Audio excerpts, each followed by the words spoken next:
Hello and all, welcome to the Galaxy Man Show interview show. So for my very next guest of this week is this sensational singer known by the name of Greer. So I'm about to add Caitlin into the live now and have a chat with Caitlin about her sensational music. So yeah, let's add Caitlin in and have a chat with Caitlin.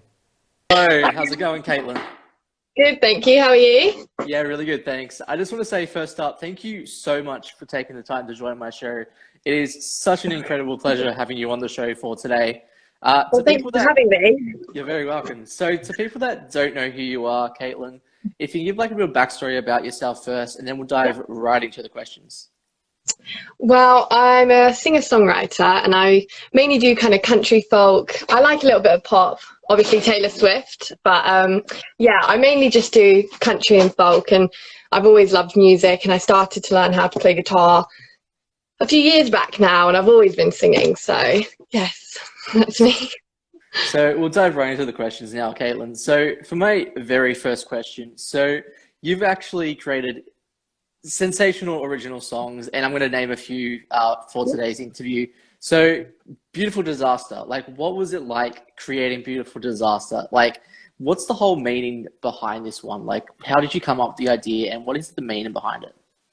Well, I started mainly writing music in lockdown. That was kind of the main, because I had a lot of time on my hands, and obviously schoolwork wasn't really a priority then. Um, and yeah, so I was determined to write a few good songs whilst I had the time, and that was one of the main, like the first songs I wrote that I thought, wow, like I love this song. I could actually imagine someone else singing it and like loving it. And I well, I just always wanted to write a love song. I think you hear like with Taylor Swift, she's always been like a huge inspiration.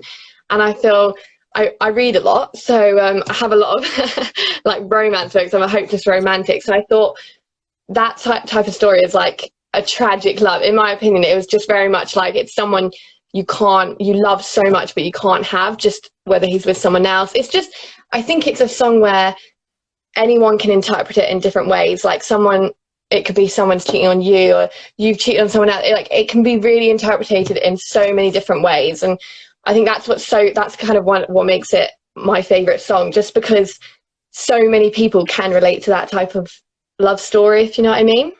Yeah, So yeah, that was kind of the main inspo. awesome. So so for the very next question, Bar of Broken Dreams, like what was it like getting to create this one? Like, what's the whole meaning behind Bar of Broken Dreams?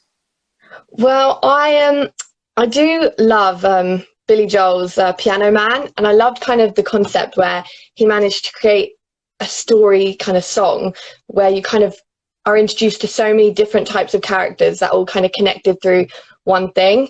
And I was actually babysitting at the time, and I was like, oh, I just came up with this idea, and I was like, I have to write it. And so I was just babysitting, writing this song down, had no guitar, nothing with me, and I was like, I need to get it down. So I wrote it on my notes. And I knew I wanted to kind of go along the lines of how Piano Man went, like each verse was a different character, and you just kind of slowly have a story you've built up. And so, yeah, I managed to write it all whilst babysitting, and then just managed to put music to it when I got home.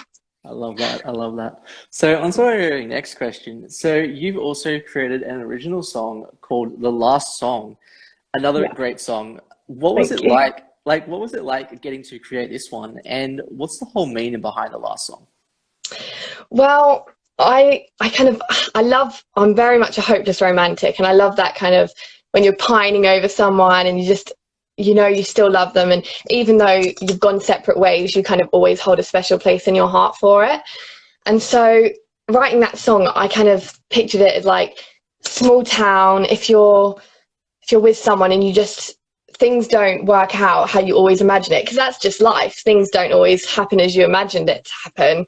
And so, yeah, I wrote it just as, this person, she's gone off, whatever she's doing. I think anyone can relate, whatever she's doing, she's gone off, but she still holds the flame for the person like back in her younger years. And it's just the last song. It's like the thing that ties it together. It's like a make or break. And I just like writing songs that everyone can relate to. And I think no matter what the situation you're in, it is a song that loads of people can listen to and be like, yeah, that's how I feel. And yeah. Awesome. So on to our very next question. So you've also created an original song called On the Road Tonight. What was it like getting to create this one, and what's the meaning behind this one? Yeah, well, I with this song, I do love a bit of Johnny Cash, and I know I do like writing love stories and love songs, and I wanted to kind of change it up. I wanted it to kind of be like, as much as I love love, I I do want to travel and I do want to see the world. And like on the road tonight, it's like I don't really need anyone else. I could go traveling and I can just be free. And I feel like a lot of people, sometimes you feel kind of trapped, or you just want to kind of get away from everything. And that song is like, oh, you can just go. You don't need anyone. You can just go. And I think that song, like that's just kind of the hope that one day I want to go and kind of go traveling and do all that. And so hopefully that's going to be the song I'll be listening to. And it's quite a jivey one, so everyone can have a little party with that one as well. Yes, I love that. So on to our very next question. So what made you decide as a person and like especially as an artist, like to get into the whole music aspect in the first place? Well, I've got a very big Irish family, and we've always kind of been quite musical. So I've always kind of grown up with music all around me, and just that appreciation for lyrics and like melodies and all different types of music, really. And so growing up, my dad would always be like, oh, you really want a story, and you really want, in a song, you want to be able to picture it. And so growing up, I was like, oh, I loved it. I used to sing karaoke in my bedroom and just do that. But then my dad was like, no, you should learn how to play guitar. And it really kind of gives it a bit more freedom for you, because you can like come up with your own melodies. You can write lyrics to it. I think that's what I found when I started learning how to play guitar. It was that one step further to being able to create your own music, because you had the ability to write lyrics, but also write your own melody and your own kind of tune with it as well. Awesome. So on to our very next question. So what does performing music like mean to you, like especially as an artist? Yeah, I mean, I love it. I couldn't think of a time when I don't love it. I think if ever I'm stressed, or if ever I'm a bit upset, I think music is the one thing that I can go to, and it lifts me up. And I don't do it for like the applause or the crowd or whatever. I really just write music. I love writing it in my bedroom even, and just having a little sing song until I feel better again. It's just a way of just feeling happy. Yeah. Awesome. So on to our very next question. So what has been like, what's your most like favorite like top cover song to perform, and why? I love the Dixie Chicks, and I feel all their songs just have such unique qualities about them. And I love Traveling Soldier, because it reminds me, I love Pearl Harbor, the movie. And so that movie and that song, they just align, and I just picture it. And it's got such a heartbreakingly beautiful storyline to it that I just love, love, love singing it. And it's beautiful. Awesome. So on to our very next question. So if you could work with like any top three music artists in the music industry, who would you want to work with and why?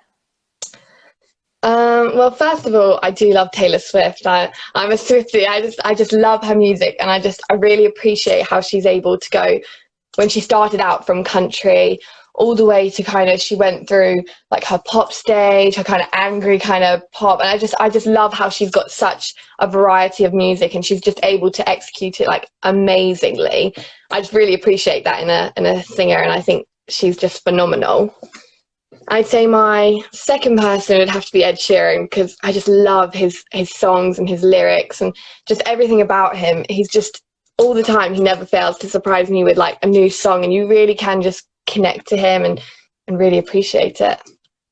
And then I'd say lastly, I do love the Dixie Chicks. I feel like because they are like a three-piece kind of girl band, they play a violin, they play like the banjo and like the guitar, everything, and all their vocals together. I think it would just be an amazing experience to be able to sit down and work with them and perform with them. I feel like that would just be phenomenal. So, yeah. Awesome. So on to the very next question. So if you could like take your music anywhere, any country in the world, where would you want to take your music to, and why? I would love to go to Nashville. I feel like, because I'm very much country, I feel like Nashville is the place for me, and that is on my kind of bucket list to go there, because the country music that comes from there is just amazing. Like, you go there and like the Grand Ole Opry, they really do kind of help you grow as a music artist, especially country. I feel like, especially in England, I know it's very much pop, and I know I can't speak for everyone, but I just remember in my class they were like, oh, I love rock, or I love pop, and then I was the only one there. I was like, I like country, and so it's a little bit awkward. But I feel like Nashville, I just feel like home. That's awesome. So yeah. So on to our next question. So if you could like give any advice to any upcoming artist, like what advice would you give them and why? I feel like as long as you're doing it for the right reasons, and just if you have this love for music, I know sometimes it gets a bit disheartening if your videos, say if you put it online, you really think, oh, I can start get a following, and you don't get that many, or it starts off and you're a bit like, oh, I don't know if people like me. I know there's nerves that always come with it, but as long as you just keep going, and if you do it because you love it, it's never going to feel like you're doing it for the sake of it. You're like, oh, I've got to do a music video now, like I've got to put something out there. Like if you love it, then just do it, and it will come. Like I remember my first TikToks, they got, I think like 20, not even 20 views, and I do remember feeling disheartened. I was like, oh, I mean, am I just not good enough? And you have those doubts, but now I've just been posting more and more, and I really have tried to be proactive with it, and now I think they're getting like 600 views, and my highest one's like 2,000 views, and I was like, oh, and it really just does make like you see the difference. Then I think just keep going and just Awesome. So on to our next question. So if like now Caitlin could like give advice to younger Caitlin, like what advice would you give to yourself like now, seeing yourself now? Yeah, I would say learn guitar sooner, because I know it sounds silly. My dad used to be able, he was like, oh, you should learn guitar. And I'd always pick it up and think, oh, I'm going to be the next Taylor Swift. And really just like, I'd pick it up for one day and then I'd be like, oh, I can't do this. And I'd just completely give up for like another year. And then I'd try it again. And it was only until I saw another singer perform and she was singing with a guitar and vocals. I was like, oh, I saw her like live, and I was like, I need to learn how to play. So if I could tell myself, I'd be like, pick up that guitar and stick with it. But you know, I've got there in the end. Awesome. So on to our next question. So what are like the positive and negative side into the whole creating your own music, and how do you get through those like negative moments as an artist?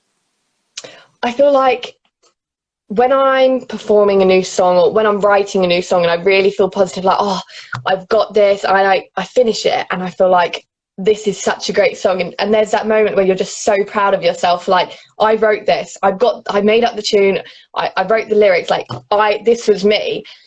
And that's like an amazing feeling. I think any songwriter or singer-songwriter or anyone will tell you when they've got their own song and they've written it, that feeling of it being finished and it being just perfect in your eyes, that's just an amazing feeling. But the bad part would have to be when you're in a little bit of a slump with it. You can't really figure out, oh, what's this lyric? And you do get really disheartened, and you're like, oh, why can't I just get this lyric? And then you get frustrated, and then you're like, oh, am I just not doing this right? And you have a lot of doubts, and you're like, oh, what if this is terrible now? If you try rush it, I just find that there's like a process. Some months I'll be like, oh, I've got so many ideas, and my notes on my phone are just filled with just little lines that I come up with. And when I'm kind of feeling like I'm in that zone, that's when I look through it. I'm like, try get inspiration from what I've previously thought of. But no, there's times where I'm just like, oh, I can't write a song. Oh, I can't do this, can't do that. And you get disheartened, and it's just about persevering, and it comes back. It comes, like, there'll be times I'm too busy to do it, and you just have to stick with it, and you'll end up getting it back again and getting in the flow, and it's great. Awesome. So I'll tell you your last question, Caitlin. So like, what's next for you, like music wise, like any upcoming like projects that you want to announce on the show? Yeah, well, I've got a gig tonight, so I'll be posting lots of videos, so that's exciting. Hopefully there will be a guest star, so look out for that, but I'm not going to spoil the surprise yet. But hopefully December or January time, I'm going to be mixed, because I'm currently recording all my songs now that I've written myself, and it's just now getting them all finished, mixing them, kind of making them perfect, and then hopefully I'll be able to release some maybe on Spotify, SoundCloud, and hopefully all the other platforms. That should be good. Awesome. That's everything. Well, I would love to ask you, Caitlin, I don't know if you can or not, would you like to perform one of your original songs on the show, by the way? Yeah, I'm happy Awesome. to. Let me just run and get my guitar. I'll see if I can. Yeah. There we go. Give me 2 seconds. Here we are. Let's see. I'll sing "Beautiful Disaster." I feel like that's one of my favourites. So we'll go for that one. Yeah. Here we go. We are a beautiful disaster, a mistake that never felt wrong, like a ship on the rocks. Someone sailed on the ocean. You are my lighthouse that never switched on. So break my heart if you have to. It's always yours to break anyway. Take me or leave me, but please don't deceive me, or you watch me walk out the door. If I ain't the one that you dream of, to love me forever and a day, come on, be kind, just make up your mind. 'Cause this girl, she ain't waiting no more.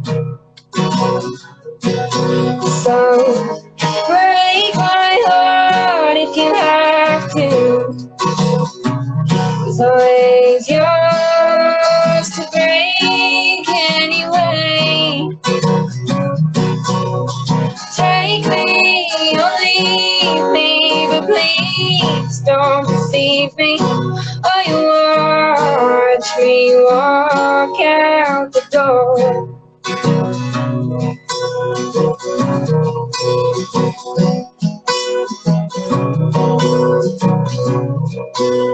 And just to let you know, you let me go, I ain't ever turning back. There's a long road ahead, and I won't be in your bed. You'll miss me when I've just let you go. So break my heart if you have to. It's always yours to break anyway. Take me or leave me, but please don't deceive me, or you watch me walk out the door. Oh, you'll miss me when I've walked out that door. Turn the key as I walk out the door. Yes, Caitlin, wow. Oh my God, that was amazing. Oh, Can I thank you. just say thank you so much again, Caitlin, for appearing on my show. It has been such an incredible pleasure. Everyone, definitely go give Caitlin the amazing support. We need more amazing and inspiring artists like Caitlin in this world. I just wanted to say that. Do you have like any last final thoughts that you'd like to share to people on the show? Well, I'd just like to say thank you so much for having me. And I mean, when you messaged me, I was like, oh, someone really wants to interview me. It just made me feel so good. So thank you again for having me. I mean, I've loved it. I've loved being able to share my songwriting and my performing and everything. I've just loved it. So thank you. You're very welcome. Well, stay safe, Caitlin, and all the best for your gig tonight. And as I said, everyone, definitely go support Caitlin.